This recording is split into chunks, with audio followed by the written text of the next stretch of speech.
Good morning friends. आज के class में आपका स्वागत है। आज के क्लास में हम लोग क्लास 9th इंग्लिश का poem a legend of the Northland पढ़ेंगे। इस पोएम को फॉबी कैरी लिखे हैं। फॉबी कैरी एक अमेरिकन पोएट थे। यह पोएम काफ़ी लंबा है, इसलिए आइए सबसे पहले हम लोग इसका समरी जानते हैं। यह पोएम एक बूढ़ी औरत की लीजेंड है। लीजेंड का मतलब होता है प्राचीन कथा या दंत कथा। लीजेंड सही भी हो सकता है, सही नहीं भी हो सकता है। तो अब एक प्रश्न आ रहा है कि जब यह सही नहीं भी हो सकता है तो यह हमारे पुस्तक में शामिल क्यों किया गया है। चूँकि लीजेंड एक मोरल मैसेज देता है हमें, यह हमें उचित और अनुचित का ज्ञान देता है, इसलिए लीजेंड को हमारे पुस्तक में शामिल किया जाता है। वह बूढ़ी औरत अपने लालच के कारण सेंट पीटर पर गुस्सा हो जाती है। अब सेंट पीटर कौन है? तो सेंट पीटर जीसस क्राइस्ट का 12 शिष्यों में से एक थे। वह धर्म प्रचार करने के लिए एक जगह से दूसरे जगह जाया करते थे। इस पोएम में पोएट फॉबी कैरी बताते हैं कि बहुत समय पहले की बात है, नॉर्थलैंड में एक बूढ़ी औरत रहती थी। अब नॉर्थलैंड क्या है? तो नॉर्थलैंड उत्तरी ध्रुव के पास जगह है जहां दिन कम होते हैं, क्योंकि सूर्य की किरणें वहां बहुत कम समय के लिए पहुंचती है। सर्दियों में वहां रात लंबी कम दिन छोटी होती है। वो औरत बहुत स्वार्थी एवं लालची थी। एक दिन की बात है, सेंट पीटर घूमते घूमते उसके दरवाजे पर पहुंच जाते हैं। वह केक बना रही थी। केक क्या होता है?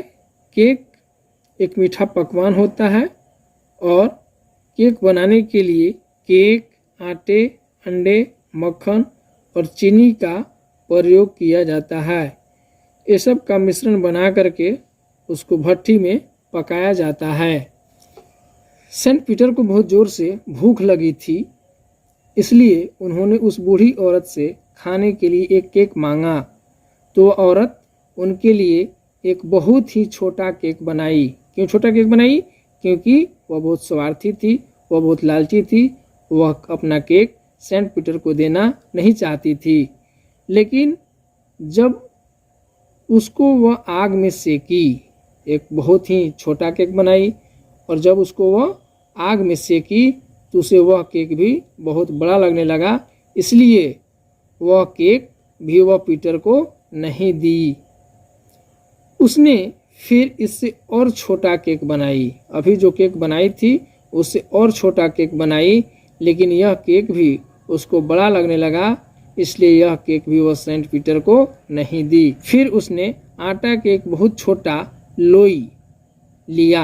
अब आप समझ रहे होंगे, रोटी बनाने के लिए हम लोगों के घर में भी आटा गूंथा जाता है और फिर उसका एक लोई बनाकर उसे बेला जाता है। तो वह एक बहुत ही छोटा लोई ली और उसको खूब बेला, लेकिन यह केक भी उसको बड़ा लगने लगा और इसलिए उसने सेंट पीटर को कोई केक नहीं दिया। अब जब सेंट पीटर को कोई केक उसने नहीं दिया, सेंट पीटर को जोरों से भूख लगी थी, तो सेंट पीटर को गुस्सा आ गया और वह गुस्सा होकर उस औरत को श्राप दे दिए। सेंट पीटर के श्राप से वह बूढ़ी औरत वुड पीकर बन गई। अब वुड पीकर क्या होता है? वुड पीकर एक प्रकार का पक्षी है, जिसे हिंदी में कठफोड़वा कहते हैं। यह पक्षी पेड़ में छेद करके अपना आहार बनाती है। यह पेड़ में छेद करके वहाँ से कीड़ा मकोड़ा ढूंढने का प्रयास करती है और ढूंढती है और फिर उसे अपना आहार के रूप में लेती है। अब उसे अपने भोजन के लिए लकड़ी को छेदना पड़ता है। वुड पीकर को आप देखे होंगे, वह दिन भर पेड़ में छेद करते रहता है। आज भी आप वुड पीकर को पेड़ में छेद करते देख सकते हैं। अब आइए हम लोग इस पोएम को लाइन बाय लाइन समझते हैं। इस पोएम का टाइटल है a legend of the Northland. Legend means होता है प्राचीन कथा या दंत कथा। यह एक जनरेशन से दूसरे जनरेशन को ओरली मीन्स मौखिक रूप से पास किया जाता है। ऑफ द नॉर्थलैंड, नॉर्थलैंड आपको पता है कि उत्तरी ध्रुव के पास एक जगह है। तो नॉर्थलैंड का एक प्राचीन कथा, टाइटल का हिंदी हो गया। और नीचे लिखा हुआ this poem is a legend, यह पोएम एक लीजेंड है, प्राचीन कथा है। ऑफ एन ओल्ड लेडी, किसका? एक बूढ़ी औरत का। हु एंगर्ड सेंट पीटर, जो सेंट पीटर पर गुस्सा जाती है बिकॉज ऑफ हर ग्रीड। यह पोएम एक बूढ़ी औरत का कथा है जो सेंट पीटर पर अपने लालच के कारण गुस्सा जाती है। बहुत लालची होती है, वह बहुत स्वार्थी होती है और इसलिए जब सेंट पीटर उससे एक केक मांगते हैं तो वह गुस्सा जाती है। Away away in the Northland, बहुत पहले की बात है। नॉर्थलैंड में where the hours of the day are few, जहाँ पर दिन के घंटे मीन्स दिन छोटी होती है। And the nights are so long in winter, और सर्दियों में रात्रि बड़ी होती है, रातें बड़ी होती है। That they can not sleep them through. अब आपको पता है कि नॉर्थलैंड में, नॉर्थलैंड एक ऐसा जगह है उत्तरी ध्रुव के पास जहाँ पर सूरज की किरणें नहीं पहुँच पाती हैं, बहुत कम समय के लिए पहुँचती है, इसलिए वहाँ दिन छोटी होती है और रात काफ़ी बड़ी होती है, खासकर सर्दियों में। इसलिए वहाँ के जो लोग हैं वह पूरी रात नहीं सो पाते हैं। कभी कह रहे हैं that they can not sleep them through. हम लोग दूसरे स्टेंजा में चलेंगे। Where they harness the swift reindeer, जहाँ पर वे रेनडियर को, रेनडियर क्या होता है? एक प्रकार का हिरन का किस्म है, एक प्रकार का हिरन है, उसे जोतते हैं। To the sledges when it snows, जब बर्फ होता है तो बर्फ की घाड़ी में वहाँ के लोग हिरन को जोतते हैं। स्लेजेस में होता है बर्फ की गाड़ी। And the children look like bears cubs in their funny furry clothes, और जब बच्चे हास्यपद, हंसने लायक कपड़े पहनते हैं, फर वाले कपड़े पहनते हैं, पशु के बाल को फर बोलते हैं, तो पशु के बाल वाला कपड़ा जब पहनते हैं बच्चे तो कैसे लगते हैं? भालू के बच्चों की तरह लगते हैं। They tell them a curious story, वहाँ के लोग एक विचित्र बात बताते हैं, एक विचित्र कहानी बताते हैं। I don't believe it is true, कवि कह रहे हैं कि मैं ऐसा नहीं मानता हूँ कि यह सही है। And it you may learn a lesson, लेकिन फिर भी आप एक लेसन सीखेंगे इससे, आपको एक मोरल मिलेगा इससे। If I tell the tale to you, यदि हम आपको यह कहानी बता देते हैं, कह देते हैं, तो आपको इससे एक मैसेज मिलेगा, मोरल मैसेज मिलेगा। TELL टेल मिस होता है कहना, और TALE टेल मिस होता है कहानी, स्टोरी। तो कवि कह रहे हैं कि वहाँ के लोग एक विचित्र बात बताते हैं, मैं यह नहीं मानता हूँ कि यह सही है, फिर भी यह कहानी यदि मैं आपको कहूँ तो, यह बात मैं आपको कहूँ तो इससे आपको एक गुड मैसेज मिलेगा। Once when the good Saint Peter, एक बार की बात है जब Saint Peter lived in the world below, जब नीचे के संसार में रहते थे, मीन्स धरती पर रहते थे, जब वो जीवित थे। And walked about it preaching, और जब घूम घूम कर धर्म का प्रचार करते थे। क्यों धर्म का प्रचार करते थे? क्योंकि वो जीसस क्राइस्ट का एक शिष्य थे। जीसस क्राइस्ट का 12 शिष्यों में से एक थे वह, इसलिए जब वो घूम घूम कर धर्म का प्रचार करते थे, just as he did you know, जैसा कि आप जानते हैं। He came to the door of a cottage, तो वह एक झोपड़ी के दरवाजे पर आए। कहाँ आए? एक झोपड़ी के दरवाजे पर। कॉटेज मीन्स होता है झोपड़ी। इन ट्रेवलिंग राउंड द अर्थ, पृथ्वी का चक्कर लगा रहे थे, पृथ्वी पर घूम रहे थे, पृथ्वी की यात्रा कर रहे थे, धर्म का प्रचार भी कर रहे थे। और उसी क्रम में वह एक झोपड़ी के दरवाजे पर आते हैं। Where a little woman was making cakes, जहाँ पर एक छोटी औरत केक बना रही थी। क्या कर रही थी? केक बना रही थी। And baking them on the hearth, hearth means होता है चूल्हा, और चूल्हे पर उस केक को सेक रही थी। एंड बीइंग फेंट विथ फास्टिंग, और जो सेंट पीटर हैं वो बेहोश हो रहे थे भूख के मारे, उनको बहुत जोरों से भूख लगी थी।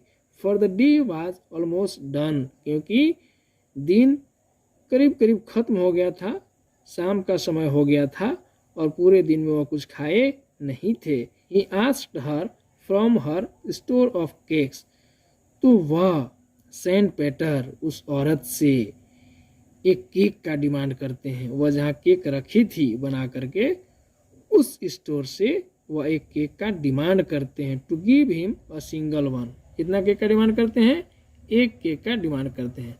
आइए हम लोग अगले पेज में चलते हैं।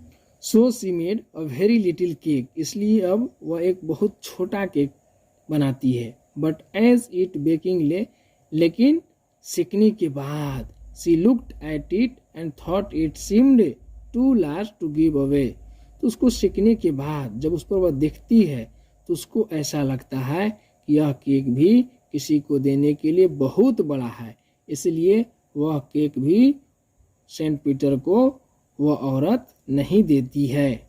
देयरफॉर शी नीडेड अनदर, अब क्या करती है? अब दूसरी लोई बनाती है। And still a smaller one, अभी जो बनाई थी उससे और छोटा लेती है लोई। But it looked when she turned it over as large as the first had done, लेकिन जब उसको पलटती है तो देखती है कि यह केक भी उतना ही बड़ा है जितना बड़ा हमारा पहला केक बना था, इसलिए यह केक भी वह सेंट पीटर को नहीं देती है। देन शी टूक अ टीनी स्क्रैप ऑफ डो, अब वह आटा का बहुत छोटा लोई लेती है। एंड रोल्ड इट फ्लैट, और इसको खूब बेलती है। And baked it thin as a wafer, और इसको इतना बेल देती है जितना पतला पापड़ होता है। पापड़ आप खाए होंगे, खाने पीने में पापड़ का इस्तेमाल किया जाता है। But she couldn't part with that, और इतना पतला बेलने के बाद भी, इतना पतला बनाने के बाद भी वह औरत इस केक को भी सेंट पीटर को नहीं दे पाती है। क्यों नहीं दे पाती है? क्योंकि वह बहुत स्वार्थी थी, बहुत लालची थी। For she said my cakes that seem too small when I eat of them myself, क्यों नहीं दे पाती है? वह कहती है कि जब मैं अपने केक को खुद खाती हूँ तो हमें यह बहुत छोटा लगते हैं, लेकिन are yet too large to give away, जब हम यह किसी को देने के लिए बनाते हैं तो यह बहुत बड़ा लगते हैं, इसलिए so she put them on the shelf, उसको क्या करती है? अलमारी के ऊपर एक बर्तन में रख देती है। Then good Saint Peter grew angry, अब चूंकि सेंट पीटर को भूख लगी थी, उन्हें केक नहीं मिला, इसलिए उनको गुस्सा आ जाता है। For he was hungry and फेंट, क्यों? क्योंकि वो भूख के मारे बेहोश हो रहे थे, भूख के मारे पागल हो रहे थे। And surely such a woman was enough to provoke a saint, और इस प्रकार का व्यवहार, किसी औरत का इस प्रकार का व्यवहार एक संत को गुस्सा दिलाने के लिए काफी था, इसलिए उनको गुस्सा आ जाता है। And he said you are far too selfish, और गुस्सा कर वो बोलते हैं कि तुम बहुत स्वार्थी हो। To dwell in a human form, तुम मनुष्य योनि में रहने लायक नहीं हो। To have both food and shelter and fire to keep you warm, और ये जो फूड है, फूड मीन्स भोजन, शेल्टर मीन्स घर, एंड फायर मीन्स आग, ये जो फूड शेल्टर और फायर है ये तुम्हारे उपभोग के लायक नहीं है, तुम इससे उपभोग करने के लायक नहीं हो। Now you shall build as the birds do, तुम अब चिड़िया बन जाओगी। गुस्साकर क्या बोलते हैं, क्या श्राप देते हैं, तुम अब चिड़िया बन जाओगी। And shall get your scanty food, और अब तुम्हें अल्प भोजन मिलेगा। चिड़िया आप समझ सकते हैं कितना खाते हैं, बहुत थोड़ा खाते हैं, तो इसलिए अब तुम्हें अल्प भोजन मिलेगा। By boring and boring and boring, और वो भी कैसे मिलेगा, all day in the hard dry would, पूरे दिन जब तुम सूखी लकड़ी में छेद करोगी तो तुमको अल्प भोजन मिलेगा। कठफोड़वा को आप देखे होंगे कि सूखी लकड़ी में छेद करते रहते हैं और वहीं से उनको कीड़ा मकोड़ा मिलता है जिसे वे अपना आहार बनाते हैं। Then up she went through the chimney never speaking a word, फिर वह भट्ठी से बाहर निकल गई।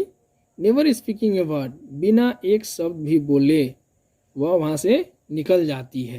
And out of the top flue a woodpecker, और ऊपर से एक कठफोड़वा उड़ा। For she was change to a bird, क्यों, चूंकि वह औरत एक पक्षी बन गई थी। She had a scarlet cap on her head, उसके सिर पर एक लाल रंग की टोपी थी। And that was left the same, और उसको सेंट पीटर वैसे ही छोड़ दिए, उसमें कोई परिवर्तन नहीं हुआ। किसमें, टोपी में। But all the rest of her clothes were burned, लेकिन बाकी जो उसके कपड़े थे वो सब जला दिए गए, जल गए। Black as a coal in the flame, जैसे आग में कोयला जलता है और काला बन जाता है, वैसे ही बाकी सारे कपड़े उसके जल गई। And every country school boy, और हर गांव का स्कूली बच्चा, has seen her in the wood, उसको पेड़ में देखा होगा। Where she lives in the trees till this very day, जहां वह आज तक भी पेड़ में रहती है। कठफोड़वा को आप देखे होंगे पेड़ में ठक ठक ठक ठक करती है ना, छेद करती है। Boring and boring for food, छेद करते रहती है किसके लिए, अपने भोजन के लिए। इसलिए कवि इस कविता के माध्यम से आपको संदेश देना चाह रहे हैं कि हमें स्वार्थी नहीं बनना चाहिए, हमें लालची नहीं बननी चाहिए, हमें हमारे पास जो चीज़ है उसे मिल बांट कर खाना चाहिए। अब नीचे लिखा हुआ है कि a ballad is a song narrating a story in short stanzas. ये जो बैलेड है ये एक कथात्मक गीत या कविता होता है। बैलेड मीन्स क्या होता है, कथात्मक गीत या कविता जो एक कहानी को शॉर्ट स्टेंजाज में बताता है। अब स्टेंजा आपको पता है कि पोएम में जब लाइन चेंज होता है तो उसको क्या बोलते हैं, स्टेंजा बोलते हैं। Ballads are a part of folk culture, ballads जो है फोक कल्चर का या पॉपुलर कल्चर का एक हिस्सा है। फोक कल्चर का मतलब होता है गांव की संस्कृति, तो यह गांव की संस्कृति का एक हिस्सा है क्या, ballads. And are passed on orally from one generation to the next, और बैलेड को एक जनरेशन से, एक पीढ़ी से दूसरी पीढ़ी में ओरली मौखिक रूप से पास किया जाता है, बताया जाता है, शेयर किया जाता है। आप देखे होंगे अपने घर में आपके दादाजी, आपके दादी जी, आपके नाना जी, आपके नानी जी या कोई अन्य बुजुर्ग व्यक्ति आपको कहानियाँ सुनाया करते होंगे। वह कहानी आपको किताब में नहीं मिलेगा, तो उसको बैलेड बोलते हैं। A legend of the Northland is a ballad, और यह जो कविता है a legend of the Northland, यह एक बैलेड है। तो हम आशा करते हैं कि यह पोएम आपको समझ में आ गया होगा। आज के क्लास में बस इतना ही। Thank you.